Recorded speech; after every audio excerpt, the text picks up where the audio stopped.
All right, Karl Dahl, welcome back to the show. How you doing, man? That's the meaning of life, man. Man, let me tell you. How's it I'll going, just dude? make you sing it.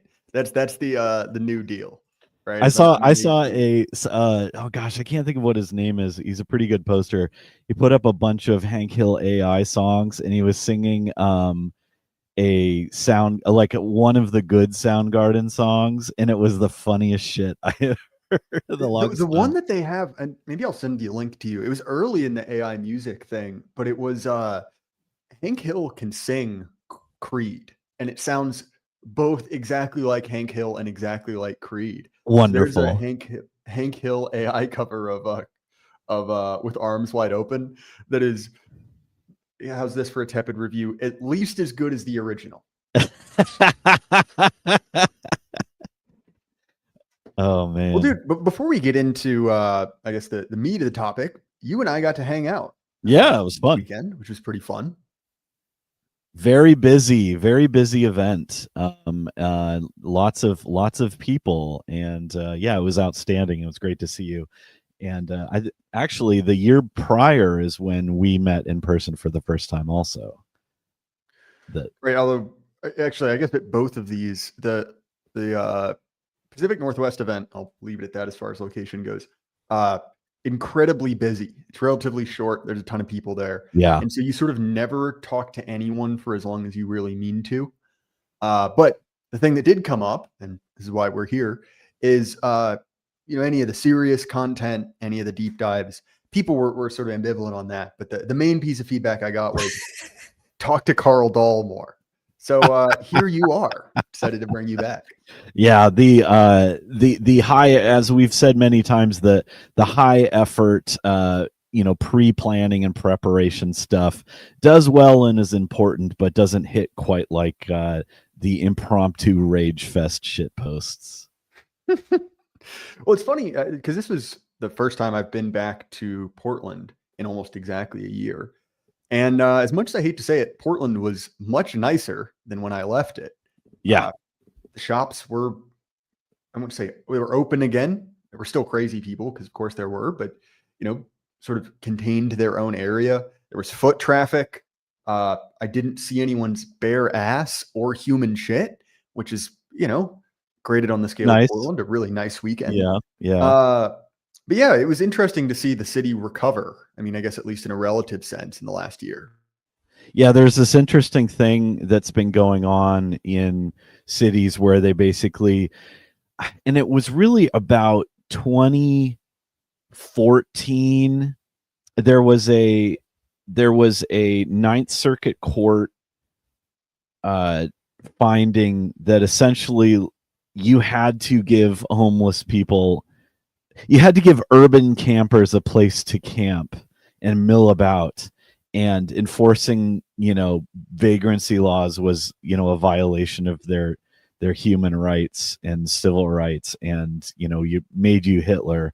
And so it went from Portland and meant the whole West Coast really went from a place where there were homeless people, but there were standards of decorum that were upheld, and sometimes rather vigorously by law enforcement. But generally, the scenario would be the worst offenders were the ones who would be dealt with. Well, and then the people who kind of kept it on the down low, they'd be around, but the general rule was like if you bother people and cause problems, like that's when you get dealt with. But otherwise, of course there would be spots in town where there would be shelters and everything, and there'd be long lines of people in front of these places beforehand. And there's Portland is rather temperate. It doesn't get too hot, it doesn't get too cold. The winters are really mild, so like it's a pretty decent place to be for much of the year. And then others, then they head south into California, during the deepest part of winter, except for people who have access to beds and everything. And then when they basically said crime and squalor is legal, and it got worse and worse and worse and worse, to where by the time of COVID it was like you homeless wandering around on the highways and byways, like literally in the highway, homeless people on drugs and everything, stuff on fire. going to visit family, my kids saw like this basically, drug addicts running around in circles around a burning car, just like right off the highway, and not a good scene. And so there was such an uproar and everything that they slowly, incrementally started dialing back on these things. So now it's like there's parts of town that look like a war zone, but it's like the war is over, and it's in recovery, which is nice.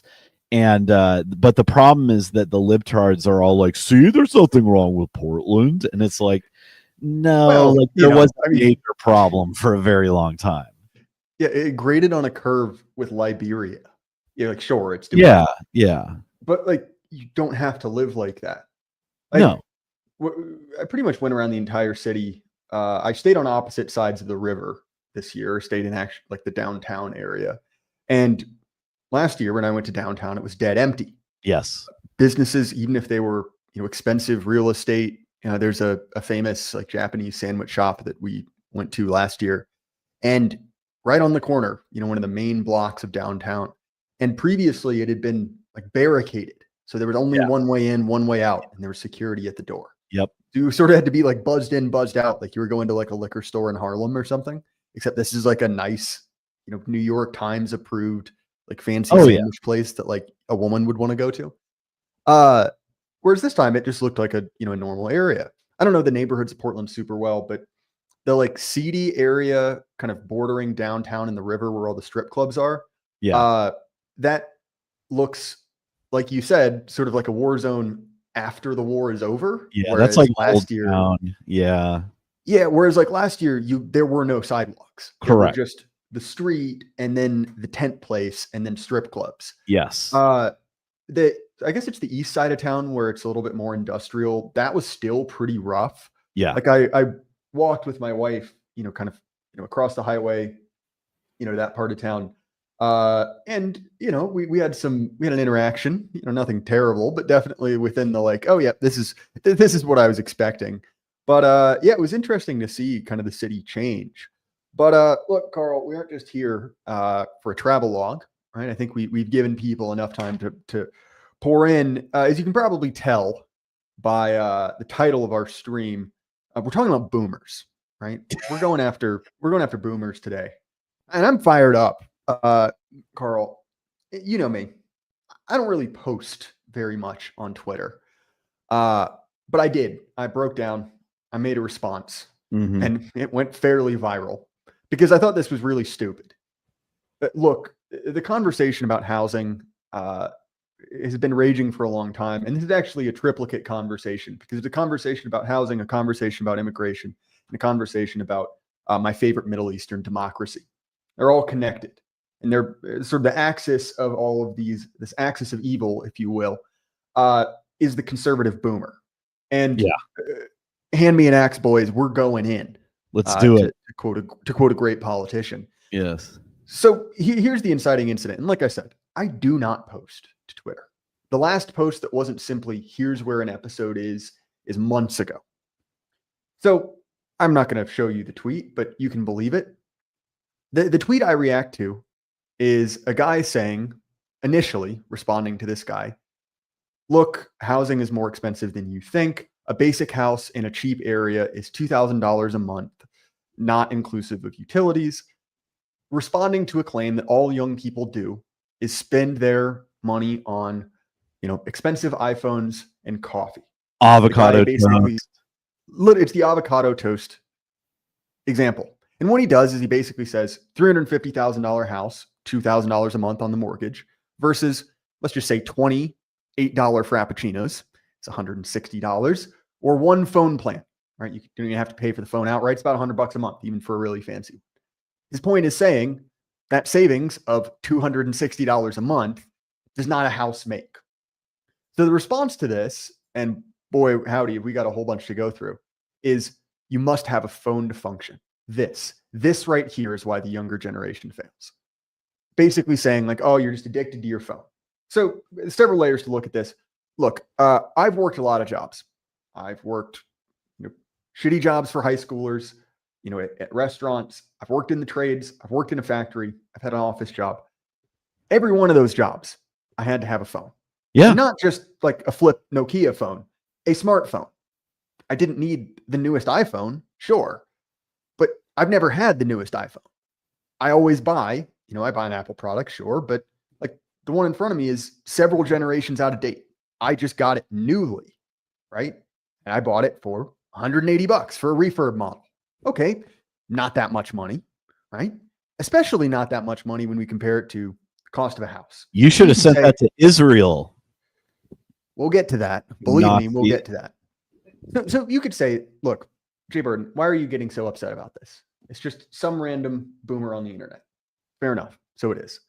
But this has come in the midst of a broader conversation about the relationship between Americans and the American economy. My favorite, Jimbo Lindsay himself, has been going off on this, saying you don't have a right to live in a house. You don't have a right to live where you grew up, which, I mean, I guess in that technical framing, that's true. You don't have a right to a house. But the question comes up, well, what is the point of our economy? Like, what's the point of this whole thing we're doing here? Because there are people who are doing well. There are plenty of people doing well. For instance, right, we've been massively snaked as a coalition by Donald Trump over H-1B visas, right, bringing in another couple 100,000 Chinese a year into our universities. We understand that many of those people will end up getting deeply discounted entry-level jobs. Yep. And so you'd assume, right? Okay, the American, the GOP electorate is largely, white and middle class. Surely they should have the interest of those people at heart. Particularly, they would want that group to multiply and prosper. If your voters are having lots of kids, passing on their values, that should be a good thing. Well, what have we seen from the boomers? What have we seen from the legacy GOP? Well, literally the exact opposite. Effectively, what they're telling us, and I include you, Karl, because look, like, you're a Gen Xer, right? You're ancient, but you're outside the club. You're not a boomer.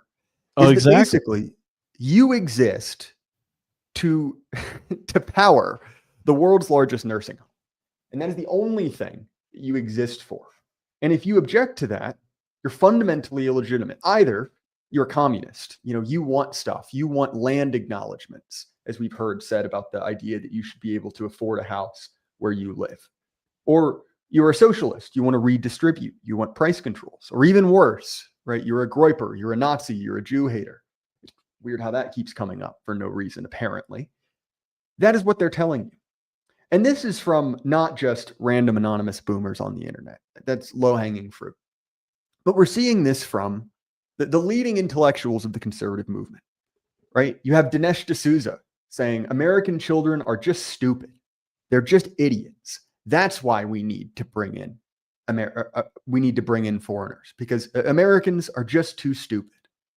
Or we have Rod Dreher saying, how dare you think that you might have some sort of collective interests?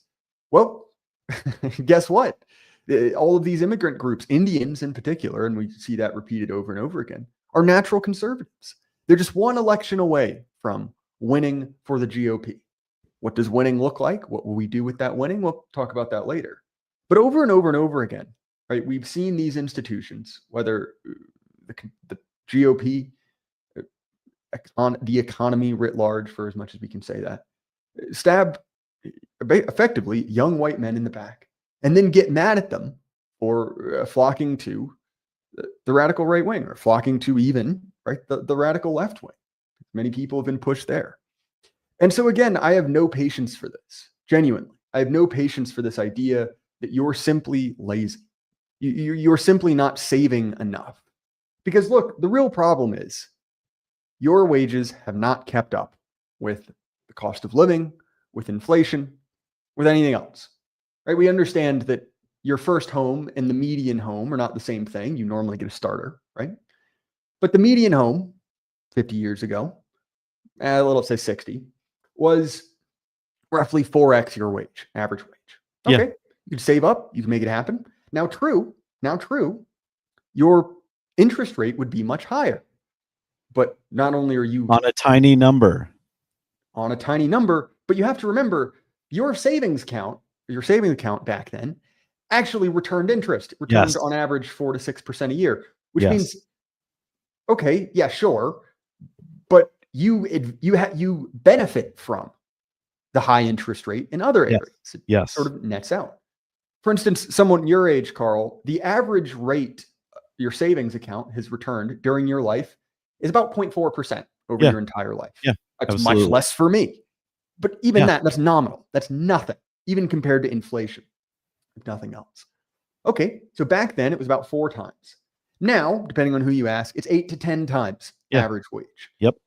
So look, like, okay, are there people who waste money on avocado toast, Uber, rideshare, whatever, frivolous things? They throw their money away. Do those people exist?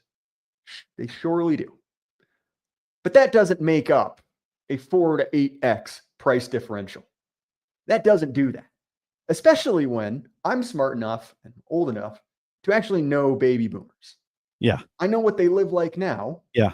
And I can look at consumer products that were available when they were at sort of the peak of their earning years. And were there thrifty boomers? Sure. Still are. Just as people my age can be thrifty.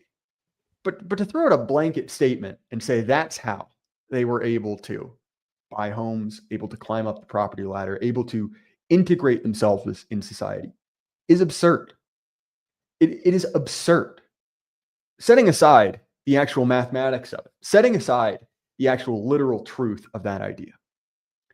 How long are the boomers around?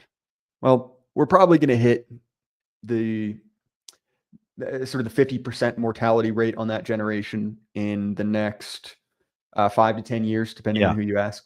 Yep. And we understand that once you hit 50% mortality, it goes quickly. Not to be grim, simply what happens. So ideally, you'd want to plan for the future. Either literally in an institution, you'd want to hire new people who care about that institution, care about that community, want to give their lives to it in the same way that older employees did. Same thing in your neighborhood, whatever. Even in a conservative organization, let's just say Heritage, for example, and we'll come back to that. At the very least, you'd want to not completely and totally alienate every single person other than someone who is 65 plus. Correct. Well, how have we done that? How have we done with that? The answer is poorly, very poorly. I brought up Heritage because I was gone, right? There's been a relatively long gap in recording. So a lot of the episodes that have come out, just a few days ago for you were recorded a week or so ago from me, right? Stands to reason. But the Heritage scandal, I think, is an interesting one because in the same way that we are witnessing economic generational warfare, right? That we are basically using housing to prop up the portfolio values of boomers, right? We understand that many of these people need that equity to fund their retirement. Fair enough. I understand that. But the problem is that people don't understand what I'm talking about. The problem is, right? You can't run a society that way. You can't channel everything through effectively, keeping a certain age bracket of people maximally comfortable at the expense of everything else. You will cause massive issues in birth rate, issues in just demography of all types. Right? You're retarding social progress for 3 generations because of this.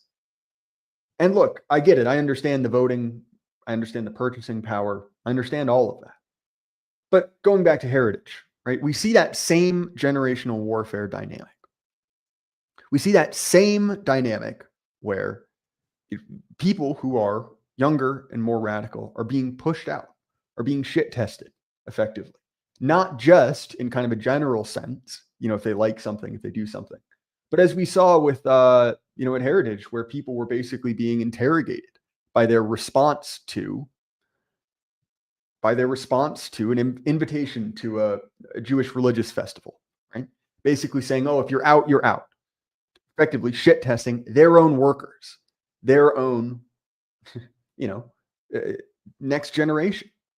Similarly, right? We've seen this with H-1Bs, where instead of, suffering some sort of, decrease in efficiency, instead of, being forced to understand that we are, sort of coming down from a great economic high, and there will be costs associated with that. Well, it's full steam ahead. You are still being replaced. You are still your jobs, right? The way that you're supposed to pull yourself up by your bootstraps, the way that you're supposed to climb that ladder, the way that you're supposed to have something at stake in society is being given away. And if you question it over again, you are called a communist, you're called a Nazi. And look, not all. And when I say boomers, I don't mean all. Obviously, my own grandparents, for example, do not apply. But nonetheless, we see this block that is acting incredibly selfishly. So look, as someone said in chat, you can't dedicate all of society towards making one generation comfortable. That's wrong. You can, but you can only do it once. This is exactly what we saw during COVID. You can set all of society on fire, close all the doors, batten down all the hatches, make sure nothing gets done, ruin a whole generation of children in school. Just for what? So people who are 80 plus can live another 2 months, so they don't have to feel like they're the only ones who are forced to stay inside while life goes on without them. It's absurd. I realize I went over a bunch there. I'll give you a chance to respond in a little bit. But for those who want to see what I'm talking about, right? The H-1B conversation is very much related to this. So Dinesh D'Souza has sort of been getting battered for weeks, and I'm perfectly okay with it. He's sort of one of my least favorite conservatives. And what's interesting is that D'Souza is sort of a double villain. First, he's canceled a great number of our friends and influences. He got Sam Francis fired. He was integral in getting a lot of the paleo conservatives that are still around, Derbyshire, Paul Godfrey, blacklisted, pushed out of polite discourse. He did that all while proclaiming this sort of colorblind liberalism. We see this in his book, After Racism. What's interesting, he ended up going to jail, I believe, for campaign finance. I mean, it's stupid. I'm not typical, of his people. Go on. Yeah, but what's interesting is, he drops this immediately. The moment that the group of people for whom he is a blood and soil nationalist are threatened. So for those who haven't really been following this, and it's not super important, I didn't know who this guy was. YouTuber Tyler Oliveira goes to India, right? Goes to film not a democracy, although I guess a democracy. India is the biggest democracy in the world, as I'm quite often told. Goes to film a documentary, rather, about a festival in India, Hindu religious festival, where they throw poop at each other. I haven't seen the documentary yet, but the moment that he announces it, okay, this is what I've done, he is swarmed, absolutely swarmed by Hindu ultra-nationalists, doxing him, threatening him. The same experience that anyone who's ever posted on the internet and containing the phrase India has had. Yes. Very likely, if you check the comments of this video a few days later, you will see exactly what I'm talking about. So anyway, this is what he does. Hasn't even come out yet. This is something that happens. He didn't pay them to do this. We haven't even seen the documentary yet. So he gets dogpiled. And in some of it, at least momentarily disappointing decision, he says, you know what? It's not worth it.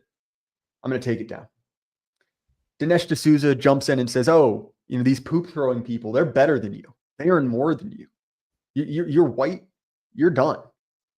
We're better. Like, we deserve it more than you, which is weird from the Indian guy who's allegedly anti-racist, who doesn't see demographics, decides to jump in there.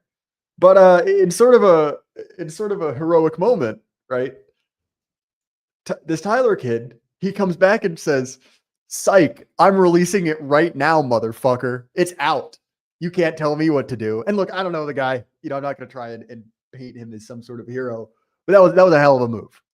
And not only that, he goes after D'Souza, just hammer and tongs, saying, basically, you said you were against identity politics until it was the group you cared about. As a friend of the show, great thinker, James Kirkpatrick, aka Kevin Deanna, once said, "Everybody is a blood and soil nationalist for somewhere."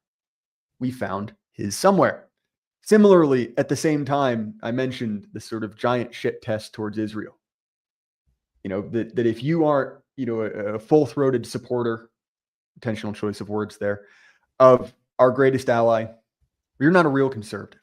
You're out. You're basically beyond the pale. These other groups, they deserve it more than you do. So I think it's an important question to ask. One, what is being asked of us? Like, what would you like me to do?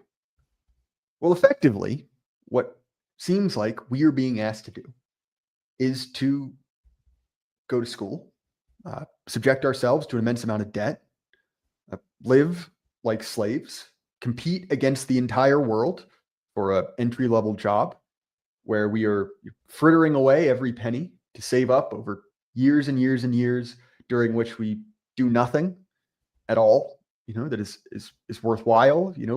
We wash our own clothes in the river. We live in a cardboard box so that one day we have the opportunity to buy a boomer's house for a multiple of what they paid for it, so that that person can enjoy their retirement. And you, on your 50-year mortgage, can be paying on that house till you're dead. And when you're dead, not only has the bank collected a massive amount of interest, you don't even own it. The bank still owns it. 50 years, right? How many people, even at my age, if I had a 50-year mortgage, how many people die before they're 76? Decent amount. Maybe I get it. Maybe I pay off the last payment and then I've got a few more years left where I can sit in something I own. It's mine. And okay, well, you've done it. You did the thing, as millennials are fond of saying. Well, where are your taxes going? Are they going to make your life better? Oh, well, guess what? We're getting rid of property tax, which of course, benefits people who already have homes. Although as a recent homeowner, I am a fan of that and someone who has no principles, but that's a conversation for another day. Okay. Well, where are your taxes going? Well, you don't even have the vague satisfaction of the fact that they're going to your country, even to be wasted by people in your country. That's something. We're going across the world, going to a little Middle Eastern nation in the middle of nowhere, and you can't say a goddamn thing about it. So look, that's what they're saying. That's what they're asking. So let's go ahead and assume I'll put words in your mouth that you don't want to do that. Well, if you don't want to do that, what are you? Well, you're a know-nothing, small-minded bigot, Nazi, groiper, socialist, communist who's really a pagan secretly. You're like, oh, well, okay, that's not very kind. And if you think that about me, why should I give you anything? Right? Yeah, exactly. We're not on the same team. You've made it clear that we're not on the same team. And so this big fight you're seeing on the right wing is basically a recognition of a fact that's been true for a long time. And I called this before the election, even before Trump took office, that these people were gunning for a way to put MAGA, put the dissident right, for whatever those terms mean, as broadly as you can constitute them, back on the plantation, right? To get them back in the master's house, so to speak. Not looking to sort of, I guess, talk about, how radical either one of those groups is. But it's very clear that they want to go back to the Republican Party of 1994. And these people are losers. They are losers. They've never won anything. They've never done anything worth doing. And the idea that we all need to kneel down and worship Buckley, the Buckleyite conservatives, because that's who really had it. That if you like Pat Buchanan, if you like the paleo conservatives, if you just don't want to do what they have just offered you, you're beyond the pale. You're illegitimate. You're a groiper. And to say this as someone who isn't a groiper, Nick Fuentes' thing isn't my thing. But I understand why guys are there. I understand why young men are there. Because it seems as if he's one of the few guys who doesn't hate them. Are his answers correct? No, I disagreed with Fuentes on any number of things. But the idea that this is sort of beyond the pale, that you should just accept your dimitude, that you should just accept your Danegeld and just bite the pillow and take it. Like, no young men worth having would accept that. No man who you could count on doing anything useful in life would accept that deal. And look, I get it. People have to compromise. I understand, if you have a family, if you're trying to start a family, you have to compromise. I 100% get it. But if you don't have anything, right? If you don't have any opportunity, if you don't have a way to get a leg up, however distant, you can understand why people's reaction is to say, you know what, burn it all down from the right and the left. And look, man, I understand the pull yourself up by your bootstraps advice is actually very good individual advice. Like if you in chat came to me and said, hey, what should I do? Be like, you know what? The situation sucks. But given the limited amount of cards you have to play, give it your best shot, right? Well, why wouldn't you? It is the thing that makes the most sense. But the idea that the only limiting factor is your inability to actualize, you're too lazy, you're too stupid, is so clearly not true. And look, I'm really ticked off at the boomers. I've got more to pull from, but I've been on a big rant here, Karl, so I'll throw it back to you. So kudos, by the way. Very, very good rant. The long and the short of it is that the impulse of an unfortunately large number of fucking retards out there is that when you talk about a meta situation that we're facing, they come at you with personal advice. Because yes, you have to figure out a way to deal with the situation that life presents you. Of course you do. However, what they do is they say, well, move to a town in the middle of nowhere where you can buy a lot for nothing and then live in a hovel and then like eat rice and beans and okay, great. So basically the purpose of ideology is to make myself okay with being removed from having any influence or position in my entire society. That's wonderful. This ideology is so great. This political movement is so great. This political movement, which will lose to someone who is also our enemy, is also my enemy. So why would I support my enemies? It isn't even that they don't offer me anything, is that they actively are my enemy and your enemy and the enemy of everyone who would be listening to this, unless you're an enemy actor who's observing us. Fuck you. I could, Jay, my father in a booming area that was growing economically bought a split level, like 1,600 square foot house with an unfinished basement, which is something that you can almost barely do anymore unless you do a special deal with a builder, on a pretty nice little lot. But even if it was a very small lot, it was something that he could afford when he was 28 years old, when he had a child, namely me, on the way, and my mother quit her teaching job to raise the children. And he had a decent, but it's not like he worked for a software company that did an IPO and he had all this money coming. It was literally just income. And yes, they were frugal, but they weren't insanely frugal. He had like season tickets to a football team and stuff like that. And 2 cars that were pretty new, if not brand new, but he could buy a new car every couple years for himself and his wife and have 2 kids and raise them in a desirable zip code on one income that wasn't even like a huge income. And now to live in that same house, want to know what the purchase cost is? And it's because of the zip code, not because it's the house. Guess, Jay, guess. I'm going to guess 600,000. $1.3 million, Jay Burden. $1.3 million. So let's convert that into avocado toast. How many brunches could you buy? Well, you're not entitled to live where you grew up. In fact, what you're supposed to do is watch that same area go from like 90%, 95% white, let's say, and like the remainder being like Asian and a smattering of other, top tier, model minorities from around the world, let's say, to being 40% Indian. And those same Indians who got hired by, the first ones through the door got hired by white people, right? Who built the companies that they work for.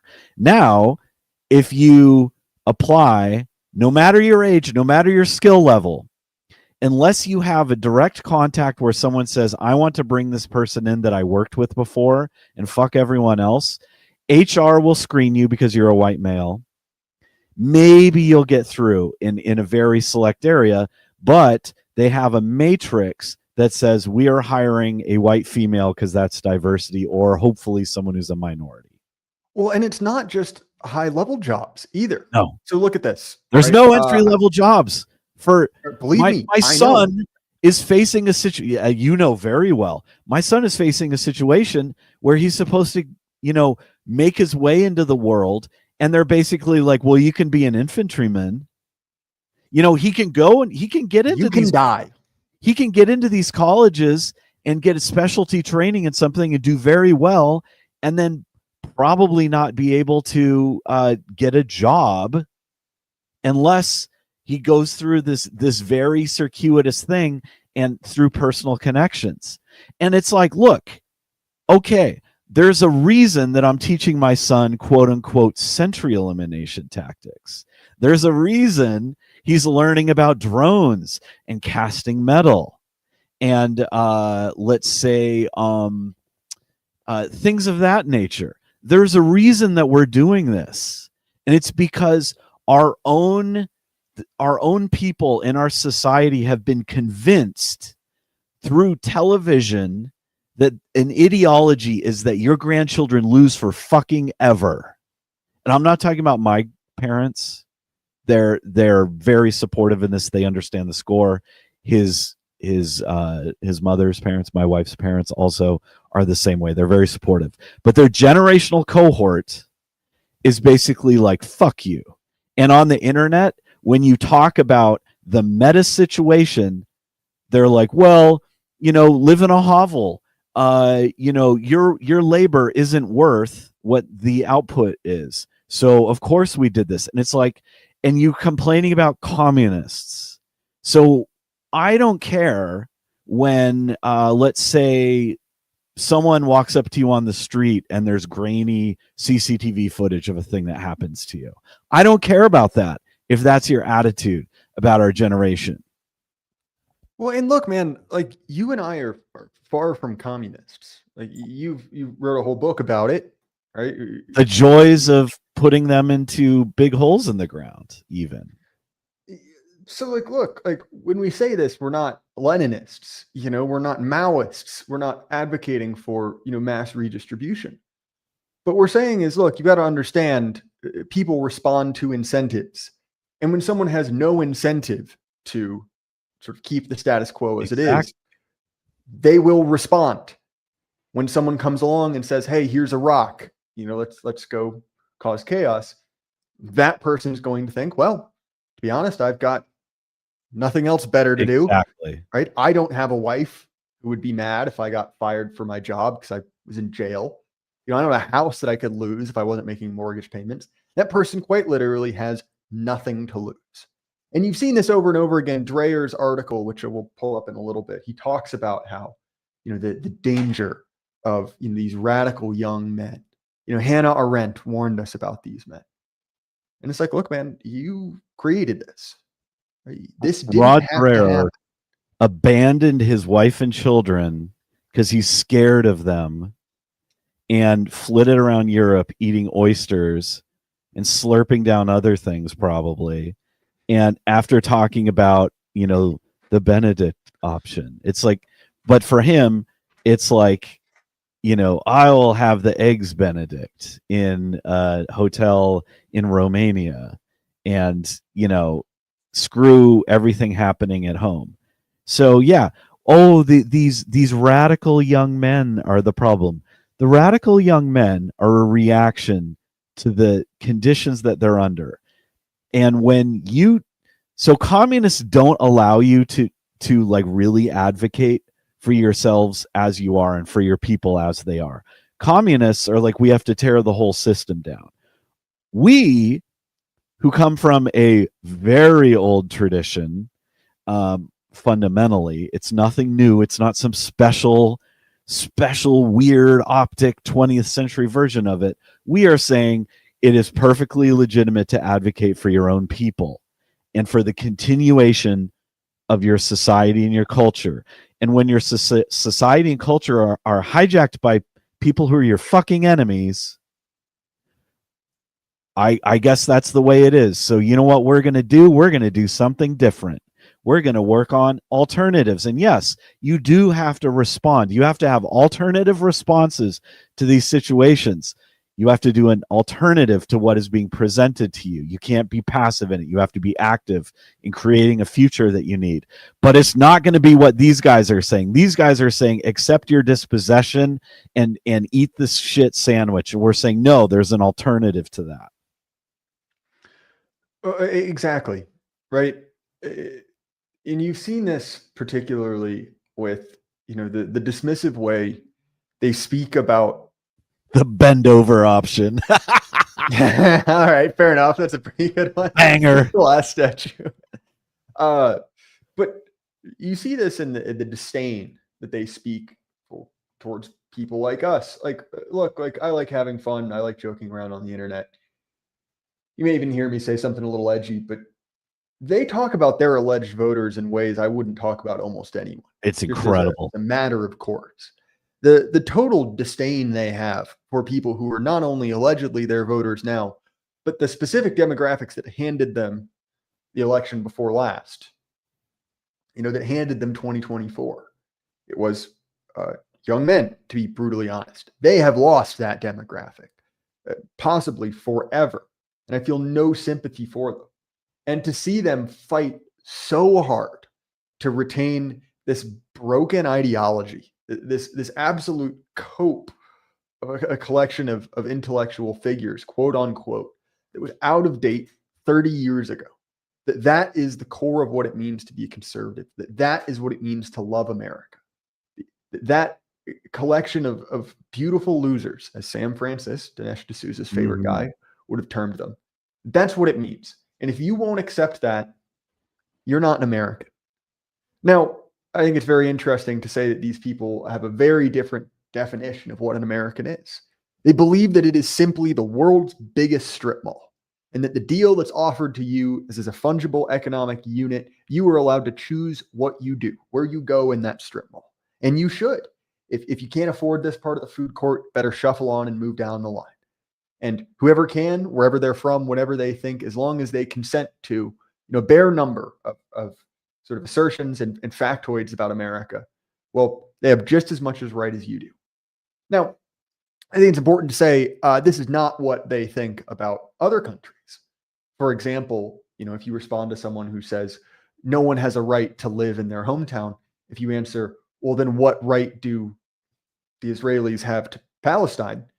You'll get blocked, of course. I say this as someone who's not even particularly pro-Palestinian. It's just the internal contradiction is obvious. I'll leave it there.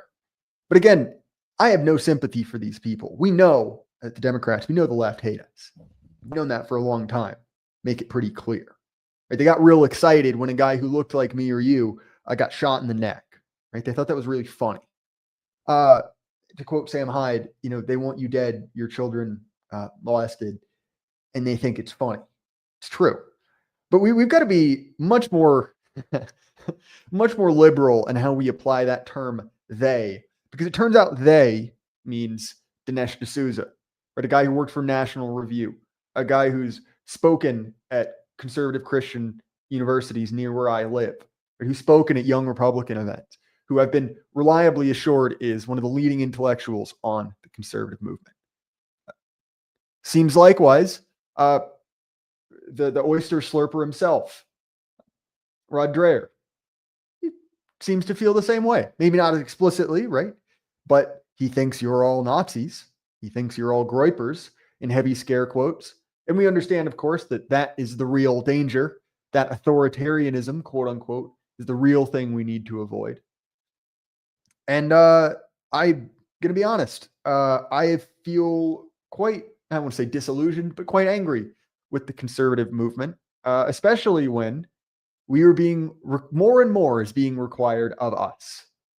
You see this with figures like Mark Levin, right? That you need to constantly, your constant affirmative consent and support for certain Middle Eastern country. That's what they want from you. Well, what do you get back? The answer is fucking nothing. You get nothing. And look, I think that many of us, myself included, could sort of understand the whole Israel thing if it was sort of a fair deal, like regardless of your opinions on Israel. But if it's like, hey, we give you this for that, even if you don't like the country, you could sort of get it. If you say like, well, the classic kind of, classic economics problem of, well, I can make wine and you can make cork. Let's, get some fair trade involved. Fair enough. But what do we get from this? I'm really not sure. It seems as if effectively we get nothing. We get dispossessed in our homes. We get told that we are the core of the problem, of any problem. And pay the bill, bucko. I don't know. It's no wonder young men are leaving in drones. Karl, I'd step out for a little bit. So I'll respond to some super chats. Infernal, I think I know who this is. I've discovered that AI can make emo songs. Truly, this is power we are not ready for. Machiavelli sucks. Now the generations have to work together, create family dynasties. Completely agree. And, there are many contexts in which you should make friends with boomers, right? We understand in all of this, we're talking about groups, not individuals. When we say boomers or Indians or conservatives, we're talking about groups of, millions of people. But we're smart enough, we understand we can speak in aggregate. We're talking about generalities. And no aggregate has anything to bear on any individual. I'm not accusing you of saying that, Machiavelli, but just something to bear in mind. Do any of these Buckleyeites have any support from people under 50 or 60, people trying to put it back in the box, or 70 so it ain't going back? I know, 100%. I recognize you. You're an Axios fellow. But no, obviously not at all. You see this even in the age of, the guys over at Fox, right? They treat Tucker, when he was there, like he was a baby. Tucker's like 56, 57, maybe. He's got kids who are my age. Like he's not a spring chicken. Like there's a very real possibility, depending on how, I don't really know anything about his kids, but like he could be, or will likely be soon, a grandfather. And he's the young guy.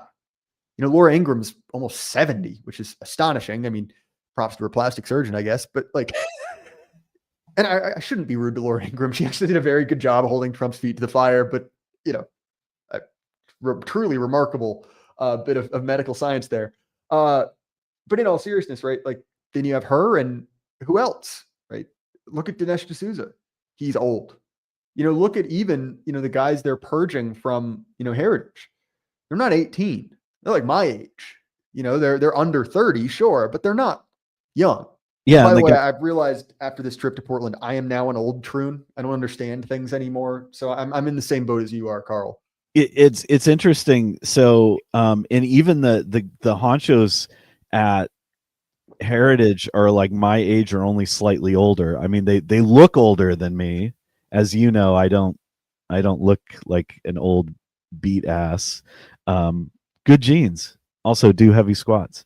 But anyway, point being that like there's nobody that really, this is the thing. I don't think people really believe in this shit. It's a framework that's used by those in power, but the only people who are even capable of still making it leave their lips are either 100% bought and sold whores, who are just like blown out down there, or they're ancient. And so yes, this is this thing that was failing. And what I can tell you is, like, in the 80s and 90s, people didn't really believe in this stuff. Like the average Republican voter was also heavily as dispossessed then as they are now. Like, and you'll hear loudmouths, and you'll see people online who frame this stuff and go along with it. Some of that is just because they're comfortable, and like they get these talking points from TV and talk radio, and they just repeat them back, or they literally think that they're helping by being like, oh, here's how I'll help you solve this problem, because you don't seem to know what you should do, because again, you're talking about a thing in the meta, and you need to just get with it. And like part of getting with it is historically not just fucking losing forever. It's doing the thing. And But Karl, that might be mean. They might call you mean names.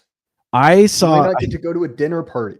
So Jay, I am translating I'll frame this in academic and historical terms. No, I know. I'm playing a bit, of course. Oh, of course. No. But I want to respond to this appropriately and with making sure all my paperwork is in order. I'm translating Memorias de la Conspiración, 1931 to 1936, which is a memoir by a fellow who was an elder in the Carlist movement in Spain, which was a traditionalist Catholic faction within Spain, who created a armed militia in Spain because the political situation was such that they knew that there was going to be war, because essentially the quote unquote Republican government was engaging in anarcho-tyranny and basically attacking, if you defended yourself from communists attacking your church or whatever, you would be arrested. Sounds familiar, doesn't it? And he had a conversation with some people, and again, this is me speaking in historical terms, that if you're not going to be prepared to shoot a woman in the face, like, you're not ready for what's coming. And in that context, it was these harridans that would whip up basically a squad of simps that they would be assigned, and they'd go around like murdering priests and nuns and kids and whoever that they needed to do the thing to. And who did most of the fighting for the Carlist requetés? It was young men. Why is that? Because young men are the ones who are ready for that and have the energy for that and can keep going. But huge numbers of guys my age and even older went off to the wars as well, because they were like, at the very least, I'll be able to get some, and maybe I can soak up some bullets so they won't hit my son or my grandson. And that was a culture. That was a society. They didn't say, oh, no, you should just keep losing forever because otherwise you might hurt someone's feelings. And by the way, we're going to take all these dues that you've been paying to this organization, and we're going to ship it to the southeast of us in the Mediterranean. No, they bought weapons with that money. Well, and look, like, I think it's important to emphasize that we've seen how Con Inc. reacted to a deliberate provocation, right? The assassination of Charlie Kirk. The comparisons, it's actually something you mentioned recently in an episode with Pete. I'm not sure if it's come out on the main feed, but it's quite good. You should check it out. It is, as with all appearances of Karl Dahl, 50-50, legitimately hilarious and instructive and educational. But effectively, right, you have it's basically a rhetorical win handed on a silver platter. Right? One of their guys shot one of your guys on 4K video, and the guy who shot your guy is a weird sex pervert, and the guy they shot is a 6'5" family man, football prospect, like all around stand-up guy. Awesome. I mean, like, not really, it's horrible, but like from a pure cynical Machiavellian perspective, you could not ask for a better gift. Right? This is a rhetorical weapon you can use to beat your enemies for generations. What do they do with that? Literally nothing. Absolutely nothing. Other than police everyone's reaction to it to make sure it's appropriate. Exactly. You have to let them shoot you. Exactly. Let them shoot you for being a Nazi. And understand, we know now what that term means because Kirk was a Nazi. Kirk was a fascist, and fascists get the bullet too. And we see what is acceptable to do to those sort of people. So, yeah, when they're calling you this, when they're saying it's either accept your dispossession or you're a Nazi, and Nazis get shot, it's pretty clear exactly what they think of you. It's pretty clear exactly what their designated choices are for you. So obviously the question comes up of what are you supposed to do? Well, there's a couple things, which is one, if you're stuck in the system, bury in like a tick, keep your head down, infiltrate, become indisposable. You see this, right? Even the Dreyer article, which we may or may not get to, very disturbed by the fact that Republican staffers are dangerous neo-Nazis, quote unquote. I guess he didn't say that, so I shouldn't say it's a quote, but are scary, bad people that need to be, rooted out and fought. Okay, do that more. It's clearly scaring them if you can. And if you're a young guy with no attachments, with no digital footprint, go for it. Right? Get some power. Why not? If you're a little further out, you either have obligations or there's something standing in the way of that. Organize. This was sort of the topic of our big conference was how to do so, right? How to gather resources, how to gather people. I mean, look, man, like it doesn't matter how you do it. Be smart about it. But like I'll put it this way, like I'm having a custom cabinet made to fix a problem in my kitchen for a guy I met from the OGC. Like build it now. That's the way to do it. And so it's like, okay, I'm happy to do it because it solves a problem for me and keeps my wife from, reminding me that that's a problem that needs to be fixed. So awesome. But it's like, I'd rather give him the money. He's a guy who looks like me. He's a guy who has the same values as me. He's got kids. He does good work. So why not? Get it, because you got to understand the system as it exists, and that doesn't mean it can't be changed, gives you two options: dispossession or death.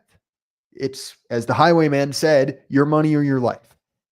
And let's be honest, that's the attitude you should have for these people. They are robbers. That's all they do.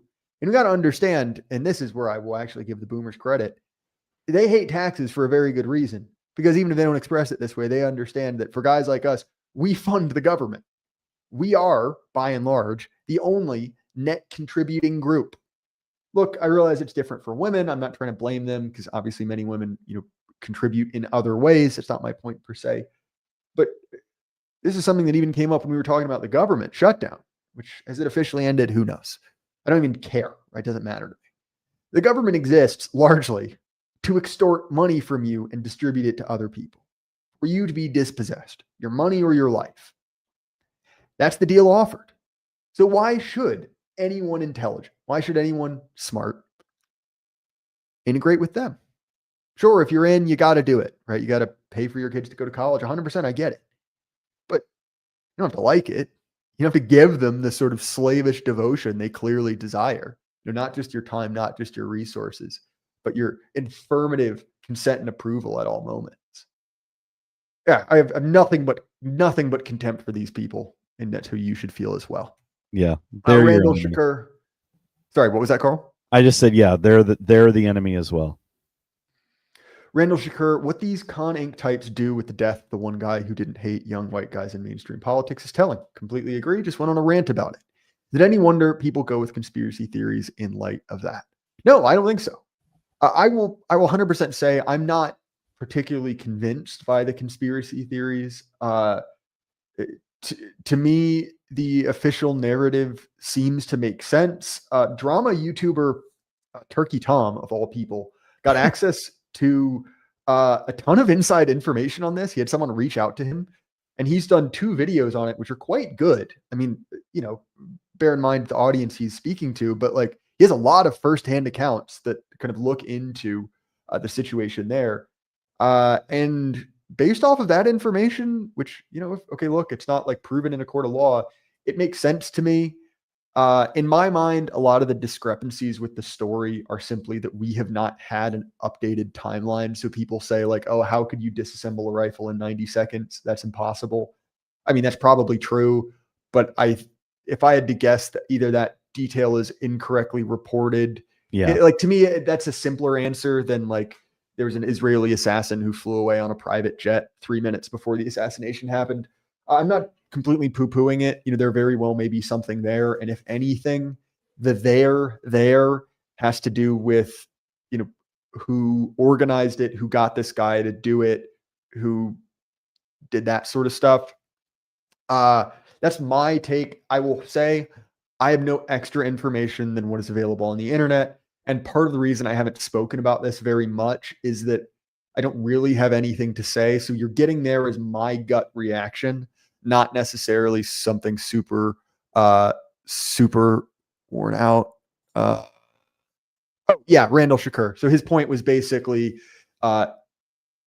if Kirk was the victim of a conspiracy, Con Inc. is making the case for the conspiracy guys with how they're acting. Yeah, fair point. Absolutely. Sorry, I misunderestimated, as a wise man once said, what you were pointing out there. If any of you guys want to send us more, I guess, comments or super chats, we'll be around for a little bit longer. But yeah, so I'm curious, Karl, what's your take on the Kirk conspiracy? Oh my goodness. So I think the most important thing is I always do Occam's razor. In Occam's razor, so Occam's razor has two angles here. One is it's the shot is totally doable, the escape is totally doable. That's the most important thing. The very first thing that you see is, so here's the thing, Jay, you don't remember 9/11, but I remember seeing it happen. I was watching it on TV, and my my now wife called me and was, because I worked later, and she was like, turn on the TV, and I said, what channel? And she goes, doesn't matter. It's like we had broadcast TV at the time, before I went totally like, I haven't even heard of a TV. But anyway, and I turned it on, and I saw the second plane hit, and then was consuming all the stuff, and so I had a pretty good awareness of what was taking place and what was being talked about. And it wasn't much later that a lot of that stuff shifted, okay, in the official story. So I was able to be like, okay, hang on here. So anyway, I'm not a boomer, I'm a Gen Xer. I was in my 20s when it happened. But anyway, so when I look at this, and I look at other like prominent shootings that I'm aware of, I tick through the data points that we have. Discord, furry tranny, all that stuff. There are absolutely groomers in those areas that have connections to glowies, and so to me, when I hear of something and his fixation on this guy, I'm like, that's a possibility that I'll entertain, but I don't have evidence of it. But it's a simple thing. So you can have a conspiracy that helps cause this, but that doesn't mean that that there's a conspiracy and they're hiding the truth from you about how he was physically killed. That's kind of my take on, I'm going to say something controversial here. That's kind of my take on Kennedy Oswald. Like there's good stuff that points out that he was set up as a patsy that I can entertain, but he still could have easily been the one who pulled the trigger and killed him. Like that was an easy shot. I practiced it in high school. Like we watched it. We had to watch that fictional film JFK in high school. So my friends and I filmed with a big clunky VHS camcorder. Like, no, this is how it's possible. We didn't shoot someone in the head. We had a friend was dragging like a cart with a watermelon on it at this oblique angle, and we proved that by operating the bolt of a straight, not a straight pull rifle, but a straight bolt handled rifle that was a Carcano, but it wasn't the exact same model, that you could do this shot, and fire that many shots in the time given. And so like it's really important to understand that that conspiracies don't take away what happened or don't have to challenge what happened to have been a conspiracy. But also, a lot of the conspiracy shit is deliberate obfuscation. It's like flooding the zone, right? You flood the zone with bad information and misdirection, like loose change. Excuse me, the loose change 9/11 conspiracy thing was flooding the zone with bullshit. And I have been like before Jay Burden was born, I was reading conspiracy websites and listening to conspiracy like talk radio, Coast to Coast AM, stuff like that, because I found it amusing and interesting. And there was stuff that was fake but funny, but there was also like really interesting legitimate stuff being discussed, and that was what you had to do. Well, what happened after 9/11 is all these sites, let's just say that there was an orientation that was made because they would be acquired by these conspiracy sites, would be acquired or somehow moderatory control would be owned by people who had a certain, let's say, ethno-sectarian interest, and all the talk of certain things would get banned. That was like legit information that we would have like government documents relating to just before. So like the total control that everyone is used to, like that millennials and Zoomers are used to, that wasn't a thing before 9/11. Like their influence, sure, of course, like major influence, but people could like openly challenge these things in the commons. And yes, they would be attacked in the ways that we're used to, but there was information that was out there. It was just, harder to get eventually, and then it became very hard to get. So my point in all this being is that people who get addicted to like short form content, which is the lowest quality content in the world and fries your brain, they think the conspiracy is that like the microphone had an energy weapon in it, or like there was a trap door under his feet, and because there are underground passages there. Well, it's like there can be underground passages there, and a guy shot him with a rifle from 130, 140 yards from the rooftop and run away, which we all saw the day it happened, which is like, Occam's razor, right? So I don't know what my point is there. It's just a long rambling thing to get around to. Yes, there can be conspiracies, but the thing that you saw happen was part of the execution of the conspiracy.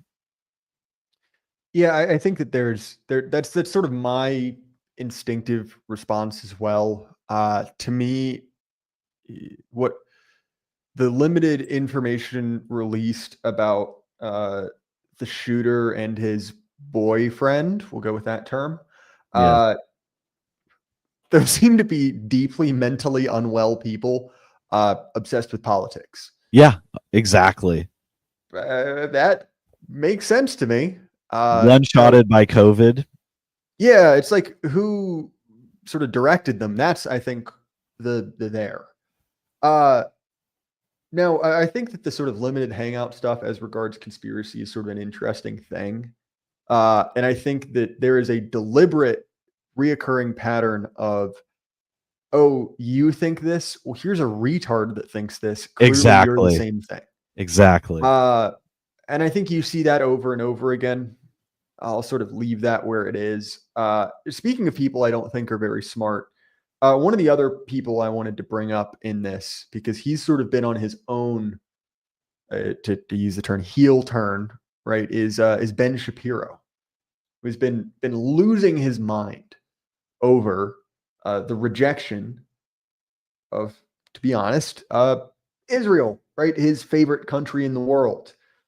Many of you may have seen him countering, right, going back and blasting apart Fuentes and Tucker. It was a very bad response for any number of reasons. He basically just played things that they said with no real commentary. Of course, as you can imagine, there are more objectionable things Fuentes said, but he didn't even pick the good ones. No. It was just kind of a nothing burger. And with Tucker, it's just like, dude, Tucker could have put out this compilation, right, of his like hot moments. Now, he's also, what's really interesting, in addition, it seems like he's trying to carry that anti-Groiper, anti-Nazi, heavy scare quotes, both of those, momentum into two things. I think this is particularly interesting. First is economics. So pro-mass migration, anti-tariff, like really going on over and over and over again. And again, we see the same attitude. Like Americans are lazy, Americans are stupid. There just aren't enough of them to keep the line going up forever. And that's certainly been part of it. But what's interesting is, again, we see just diatribes about the rise of anti-Semitism. And look, man, I thought we were all supposed to be colorblind. That identity politics didn't matter. And as with everything, we see what that really means is your identity doesn't matter. Yeah, Not exactly. the identity in abstract. Clearly, that's a very useful thing. That's a great way to get people motivated, a great way to get people to do things you want them to do. And in fact, they will cynically demand out of one side of their mouth that you have no identity, you have no culture, that America is an aspirational nation where simply by standing on magic dirt, putting your hand on your favorite religious text and mouthing a few lines, you can become just as American as anyone else. And also, I have a unique personal grievance based off of what I am. And so gives me that. Yep. Yeah, Kate, you're right. It isn't really a heel turn. He's just showing his true colors. That you're 100% correct. But what I guess I was trying to get at there, and this is sort of maybe a more, I guess, a more specific point than the one I actually expressed, was that he has excluded even people who are not radical, even sort of normal conservatives in this. And again, right, you see the same attitude, your money or your life. That's what's offered. Oh, you're organizing. You realize you have something in common. Sorry, bud, send in the FBI. That's illegitimate. Yep. We have another super chat from Lou Templar. Before Jay Burden was born, I was trolling the above top secret forums. Just realized. I guess really you're not that old. You're only 10 years older than me. I guess you could be particularly active. Gaga goo goo. I go to above top secret. Yeah, just getting bullied, right? Relentlessly on Usenet. I have two comments for two commenters. I should say two responses to commenters. Randall Shirker, you point out those peeps are not typically putting in range time for a 200-foot shot. One, that's incorrect. But two, in the overall, it's incorrect. But two, the shooter grew up hunting. That was the rifle he used was his grandfather's hunting rifle that he grew up hunting with. That's an easy ass shot. And my son, when he was 16, could have made that shot easily, like the first range session he took. It's nothing. Remember, they're not aiming for the neck necessarily. They could be aiming for the head or for upper thoracic cavity, and they don't know the drop calculation. Real Frank Stone, I used your BBS network, so we probably corresponded at some level in the past. Yeah, I mean, not to get too much into the forensics, but I mean,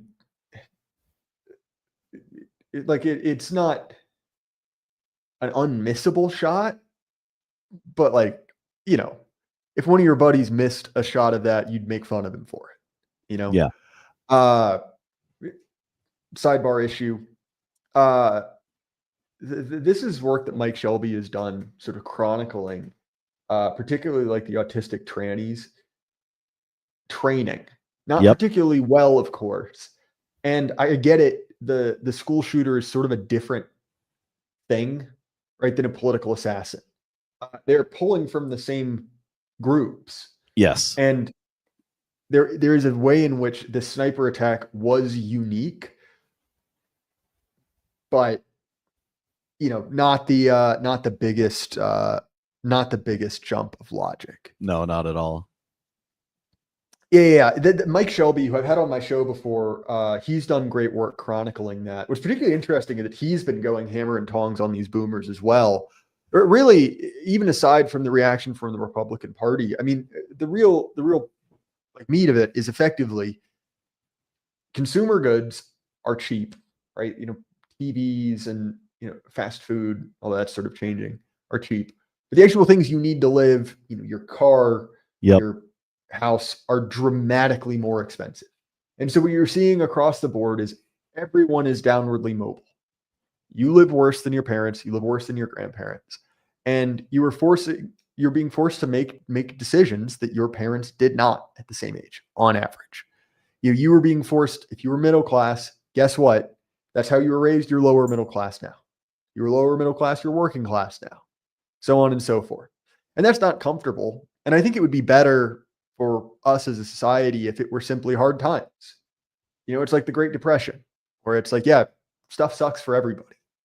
But the fact that as I said earlier, that America's being run, and hell, Europe has this worse than we do. There's a giant nursing home that everything is being bled dry in order to keep the party going, to keep the pensions paying out, to keep the nursing homes, to keep the government funded healthcare going. It sucks. It simply is what it is. Is I guess what I'd say there.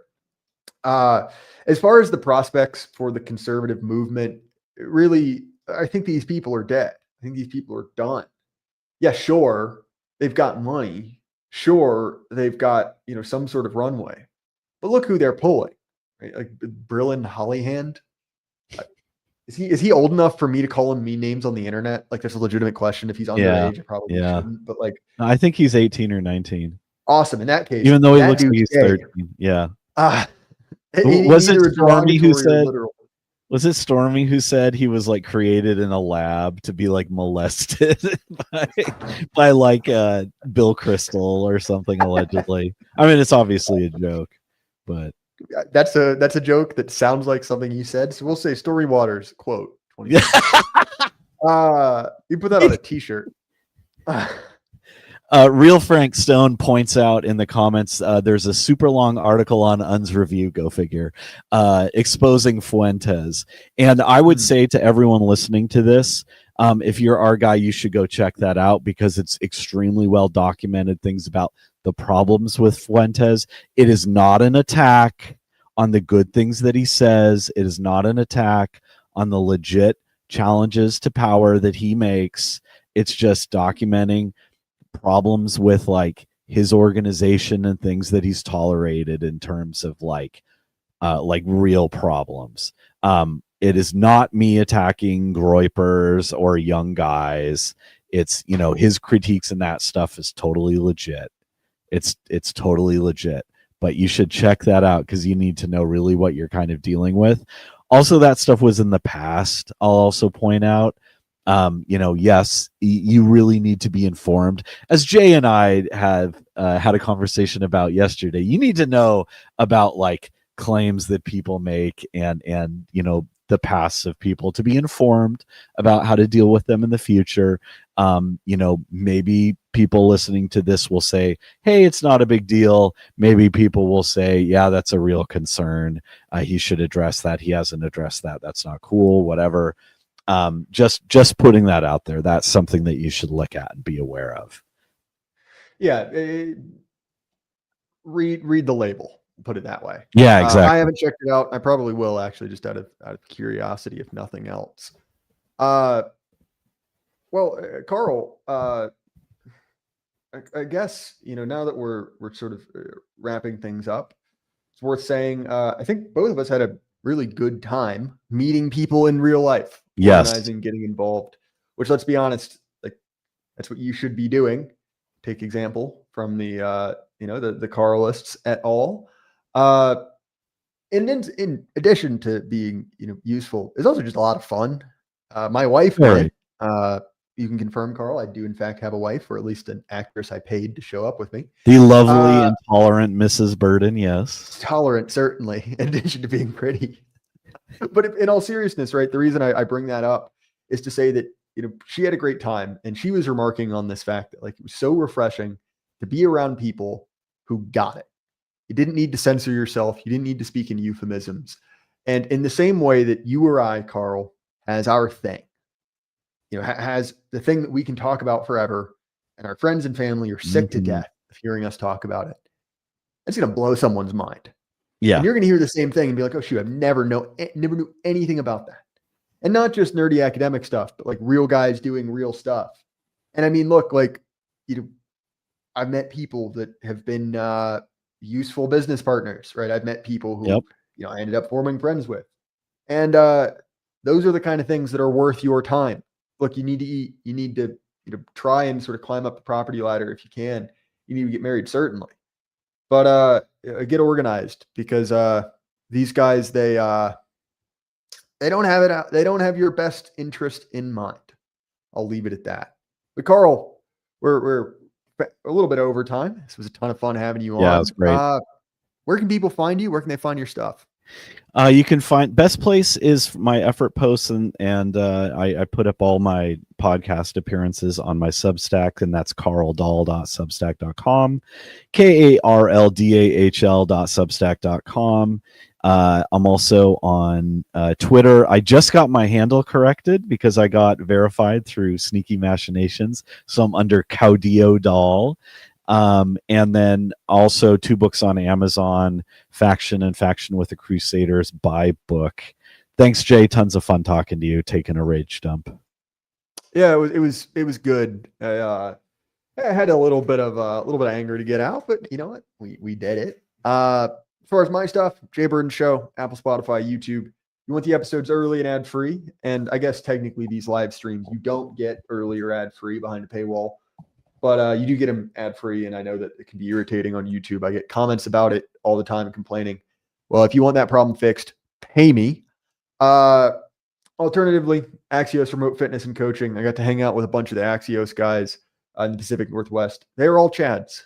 They were all solid dudes in every conceivable way I could mean that. So if you want to be like them, head over to Axios in the link in the description.